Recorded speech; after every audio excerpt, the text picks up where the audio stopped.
Yes, good morning, class. Good morning, class. I see it is morning and some of you are... You look like you have not had breakfast. Hello, Hindo. How was your breakfast?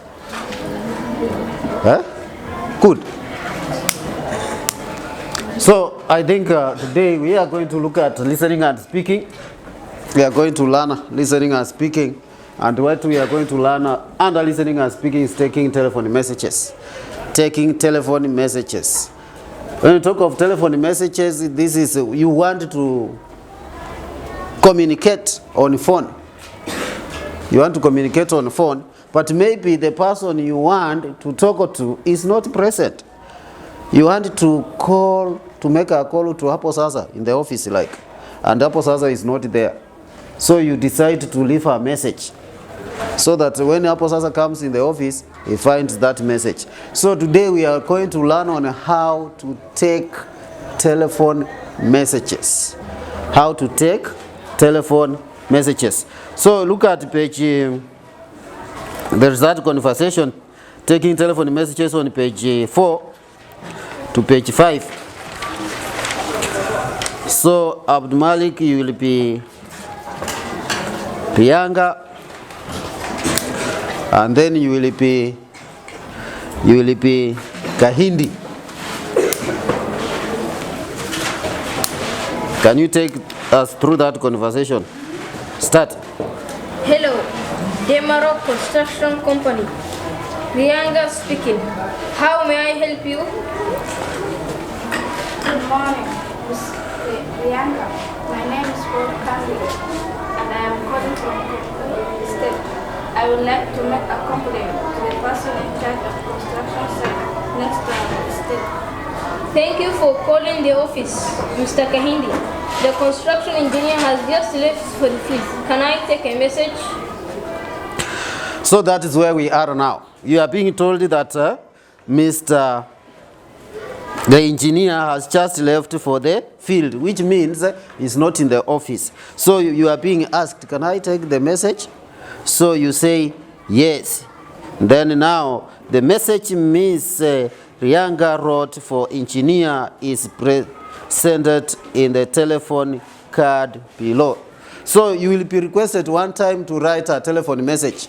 Telephone message has its own format, like I've simplified here on the whiteboard. Telephone message, it is for who? For who? Then it must have a date, it must have a caller, it must have a phone number, it must be, is it urgent or not urgent? So is it urgent or not urgent? If it is urgent, you'll give it a tick. If it is not urgent, you give it an up. So then the message itself. The message itself, what do you want to tell this person? So for example, when you look at this book, they are telling you that the message is for engineer Nyambune. Engineer Nyambune is the one who is to receive the message. So like you can say the message is for head teacher,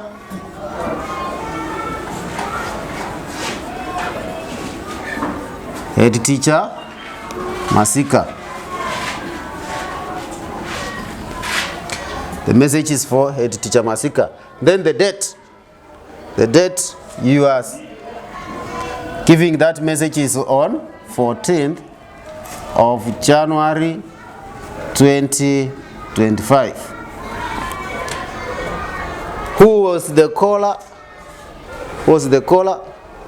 A parent to Abdul Malik, or a parent to, so you can choose any name, parent to Ali. Phone number, the phone number of the person who was making the call. The phone number of the person who was making the call, 07 13 14 6 894.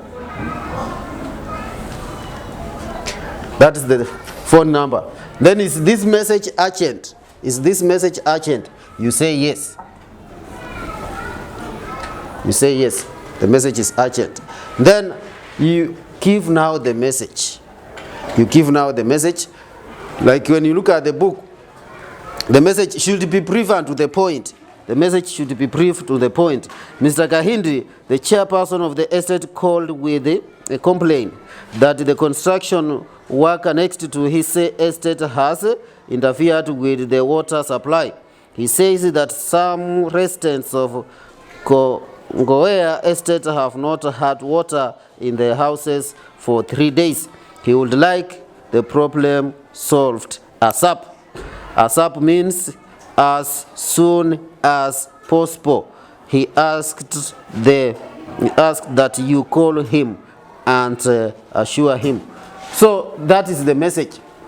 So for example, you say the message here, you say, like we are saying, it is from the parent. So you say, the parent called the parent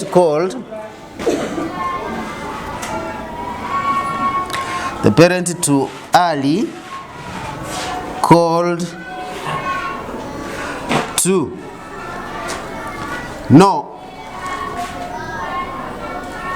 know if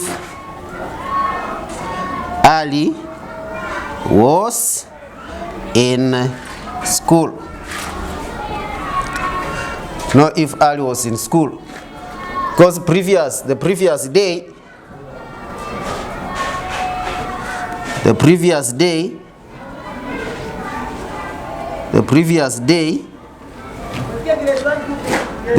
day, he was spotted.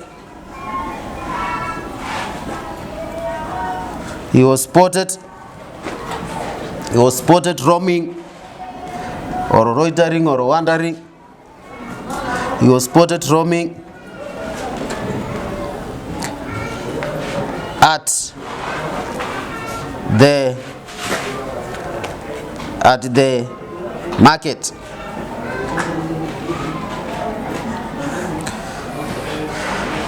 So in case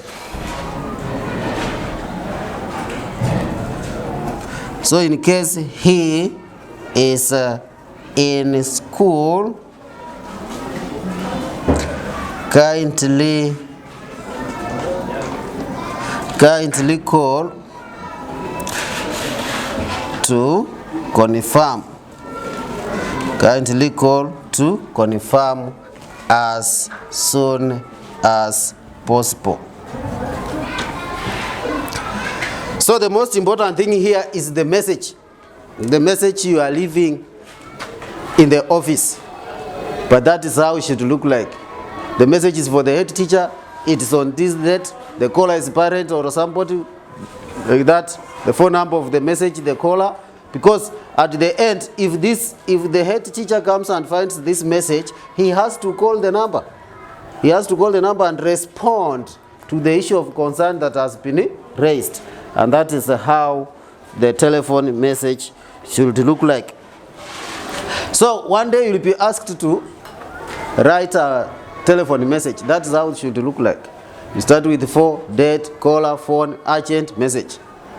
And the message should be brief and to the point. So that is how the telephone message looks like. So in pairs, role play a telephone conversation in which the person you need to speak to is not in the office. So you pretend that you are making a call, but the person you are making a call to is not in the office. So take turns to take and leave a message. So you leave a message the way I've left my message on the whiteboard. So what is when it is your turn to take the message, write it clearly on a card similar to the one I've just shown. Then display the same the classroom wall for others to see. So everybody go and prepare an example of this telephone message. You can assume you are writing to an engineer. You can assume you are writing to a doctor. Maybe you wanted to confirm if you're in the office, so you go for a checkup. You can Pretend you are writing to the head teacher. You can pretend you are calling the class teacher and maybe it's not in class or it's not in school, so you decide to leave the message. So there are those various ways you can make these messages. So I want you to do that work. Everybody to write a telephone message card the way it is uandike in that exercise book.